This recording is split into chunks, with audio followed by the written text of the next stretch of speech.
बिस्मिल्लाहिर्रहमानिर्रहीम। अस्सलाम वालेकुम नाजरीन, आप सभी का खुश आमदीद एक बार फिर से जेके न्यूज़ पॉइंट के लाइव ब्रॉडकास्ट में।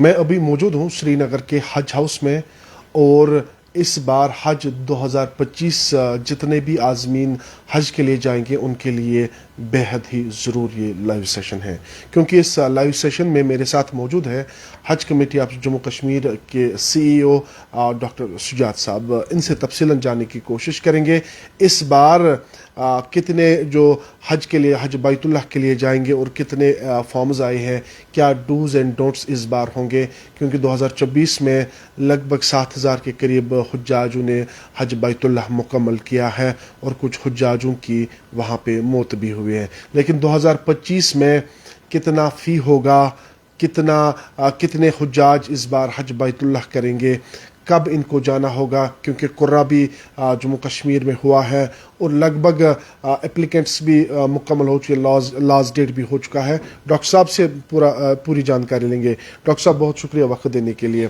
डॉक्टर साहब 2025 हज 2025 अब कुर्रा भी हो चुका है, कितने आपके पास एप्लीकेंट फॉर्म्स आए हैं और कितने आपने सिलेक्ट किए और कितने ड्रॉप हुए हैं? जी, एप्लीकेशन जो लेने का सिलसिला था वो 13 अगस्त से शुरू हुआ था और 30 सितंबर को लास्ट डेट थी, और आज यानी 7 तारीख को कुर्रा ऑल इंडिया लेवल पे हो रहा है, अभी भी हो रहा है और J&K का हो गया।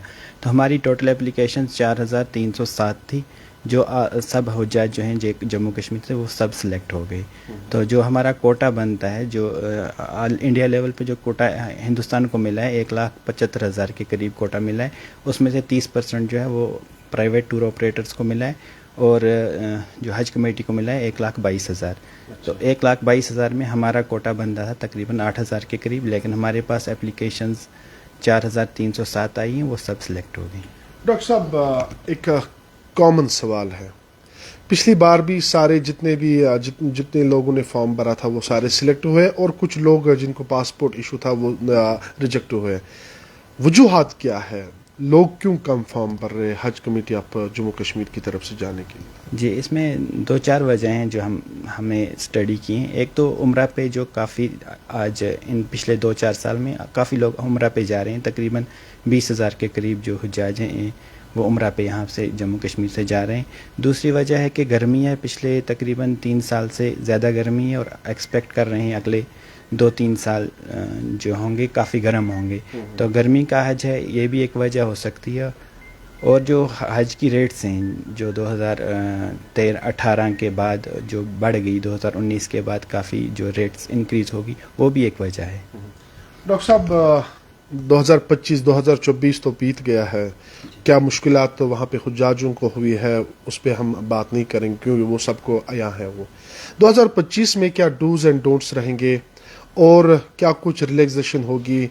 अब महरम के बगैर क्या ख़वातीन हज कर सकती है? इस बार कितने ऐसे आए आपके पास? जी, जो लास्ट ईयर देखा गया कि क्योंकि गर्मी ज़्यादा थी, वो उस गर्मी को देख के इस बार एक चेंज की गई जो गाइडलाइंस थी कि जो भी हुज्जाज जिनकी उम्र 65 साल से ज़्यादा है उन्हें एक अपने साथ एक कंपेनियन लेना ज़रूरी है। तो एक चेंज ये की गई। दूसरा एक हमारे पास जो जनरल इशू आता था कि मुहर्रम और गैर मुहर्रम एक ही कमरे में हुआ करते थे, यानी अगर 2-2 का कवर है, 4 आदमी कमरे में हैं, वो एक गैर मुहर्रम हो सकते थे अगर कवर का साइज़ छोटा है। तो इस बार हज कमेटी ने, क्योंकि सऊदी गवर्नमेंट्स की गाइडलाइंस हैं कि गैर मुहर्रम और गैर मुहर्रम आपस में एक कमरे में नहीं होने चाहिए, तो वो इंशाल्लाह इस बार होगा कि जो मर्द और ख़वातीन हैं अगर कवर साइज़ छोटा है तो अलग अलग होंगी, अगर कवर साइज़ बड़ा है यानी 4 हैं तो वो एक कमरे में हो सकती हैं। डॉक्टर साहब हमने देखा है जब भी हज बैतुल्लाह के लिए यहाँ से श्रीनगर इंटरनेशनल एयरपोर्ट से रवाना होता था, पूरा 1 महीना प्रोसेस चलता था, लगभग 30-40 फ़्लाइट्स हुआ करती थी। तो इस बार जिस तरीके से आप कह रहे हैं कि 4,000 कुछ हुज्जाज हैं जो इस बार हज बैतुल्लाह करेंगे, तो ऑलमोस्ट कितनी फ़्लाइट्स श्रीनगर से रवाना होंगी जिद्दा की तरफ? जी, वो डिपेंड करता है जो हमें सर्विस प्रोवाइडर कौन सी एयरलाइंस जो हमारा टेंडर लेगी, वो डिपेंड करता है कि कितनी उसकी कैपेसिटी होगी। अगर वही जो हमें लास्ट 3 साल से जो कैपेसिटी हमारी है 322 के करीब, अगर वही एयरलाइंस फिर आ गई या उतना ही बड़ा कैरियर हुआ, तो हमें तकरीबन 12 से 13 फ़्लाइट्स टोटल होंगी। اس بار جن حجاجوں نے جن لوگوں نے فارم بھرا ہے وہ ہمیں ابھی دیکھ رہے ہیں اور ہر ایک کی نگاہیں فی پہ ہے، کتنا پیسے ہم نے بھرنا ہے، تو تھوڑا وضاحت کیجیے گا۔ جی، فی کا جو ٹوٹل حج پہ کتنی کاسٹ لگتی ہے وہ ڈیپینڈ کرتا ہے کہ سروس پرووائڈرز کیا کاسٹ دیں گے۔ جو بھی یہ چیزیں سروس دی جاتی ہیں، یعنی ایئر فیئر ہے، ایئر لائنس کو ٹینڈر آؤٹ کیا جائے گا، ابھی ministry of civil aviation tender out کرے گی، وہاں پہ جو فیسلٹیز ہیں، ہمیں گاڑی جو ٹرانسپورٹ وہاں بک کرنی ہے، وہاں پہ ہمیں بلڈنگز بک کرنی ہے، سب کی ٹینڈرنگ ہوگی، اور اس ٹینڈرنگ کے بعد ہی ہم ایگزیکٹلی بول سکتے ہیں کہ ہمیں ٹوٹل کاسٹ حج کی اس سال کتنی رہے گی۔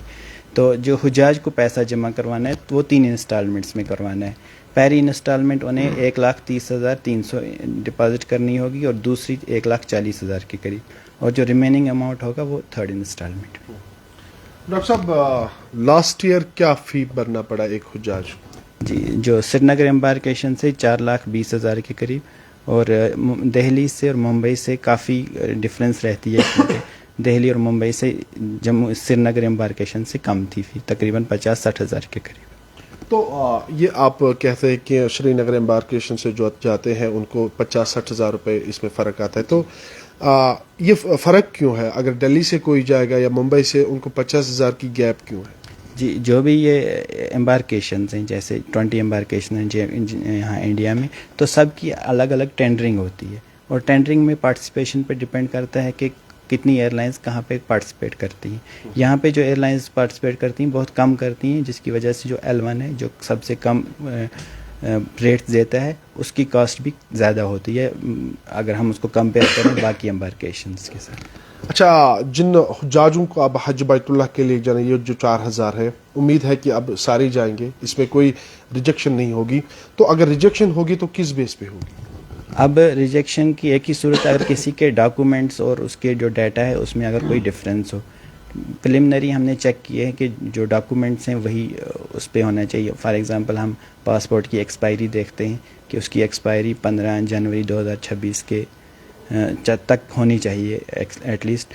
تو اگر اس کی ایکسپائری ہے یا اور کوئی ڈاکومنٹ ہے جو ٹھیک نہیں ہے، جس کا ڈیٹا وہ نہیں ویسا نہیں بھرا ہے جو ایگزیکٹلی ہے، تو وہ ایک صورت بن سکتی ہے ریجیکشن کی، باقی کوئی صورت نہیں ہے۔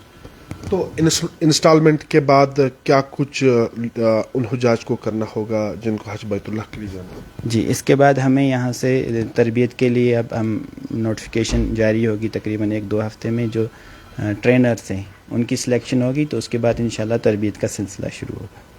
ڈاکٹر صاحب، کچھ میسیج ان لوگوں کے لیے جنہوں نے فارم بھرا ہے، کچھ ضروری بات ان تک پہنچانا؟ بس حجاج کرام کو اب تیاری کرنی ہے، ایک جسمانی تیاری بھی، کہ اپنا جو روٹین ہے اس کو تھوڑا چینج کریں، چلنے کی، پیدل چلنے کی، گرمی میں چلنے کی عادت ڈالیں، اور روحانی تیاری بھی شروع کریں۔ بہت شکریہ ڈاکٹر صاحب وقت دینے کے لیے۔ ناظرین، حج 2025 اب قرابی ہو چکا ہے، اب لگ بھگ 4,300 کے قریب حجاج اس بار حج بیت اللہ کے لیے جائیں گے، اور